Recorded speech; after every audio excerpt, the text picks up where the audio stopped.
TikTok box ஒன்னு எடுத்துக்கிட்டு 2 screw எடுத்து அத பாக்ஸ்ல ஃபிக்ஸ் பண்ணிட்டு சோடா எடுத்து வீடியோல காட்டுற மாதிரி அப்ளை பண்ணி கம் வச்சு ஓட்டிட்டு டிக்டாக் கேப் ஓபன் பண்ணி அதுக்குள்ள சோடாவை போட்டுட்டு அலுமினியம் பேப்பர் எடுத்து அத பொடி பொடியா கட் பண்ணி டிக்டாக் பாக்ஸ்க்குள்ள போட்டுட்டு டிட்டர்ஜென்ட் லிக்விட் எடுத்து அதையும் டிக்டாக் பாக்ஸ்ல ஊத்திட்டு கொஞ்சம் தண்ணிய அதோட சேர்த்துட்டு பாக்ஸ் மேல 2 ஓட்டைய போட்டு பெண்ணோட பேக் கேப் பகுதியை கட் பண்ணி அத ஹோல்ல இன்சர்ட் பண்ணி பஞ்சி எடுத்து அத அந்த லிக்விட்ல படுற மாதிரி வச்சிட்டு வேஸ்டான லைட்டர் ட்ரிகர் எடுத்து இன்னொரு ஹோல்ல வச்சு 2 ஸ்க்ரூவும் 9 வோல்ட் பேட்டரில் சார்ஜ் பண்ணி ட்ரிக்கர் ரொட்டேட் பண்ணா ஃபயர் ஆகுதான்னு பாக்கறதுக்கு முன்னாடி உங்களுக்கு நேரா சிக்கன் வறுவல் மற்றும் வறுத்த மீன் இருக்கு.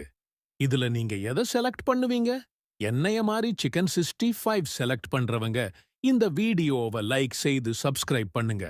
இந்த வீடியோவை லைக் செய்து சப்ஸ்கிரைப் செய்து ஷேர் கிளிக் பண்ணி யூஸ் திஸ் சவுண்ட் கொடுத்தால் இந்த மேஜிக் நடக்கும்னு சொல்றாங்க. எனக்கு நடக்கல. உங்களுக்கு மேஜிக் வருதா இல்ல உருட்டான்னு கமெண்ட்ல சொல்லுங்க. அட அருமையா ஒர்க் ஆகுதுங்க.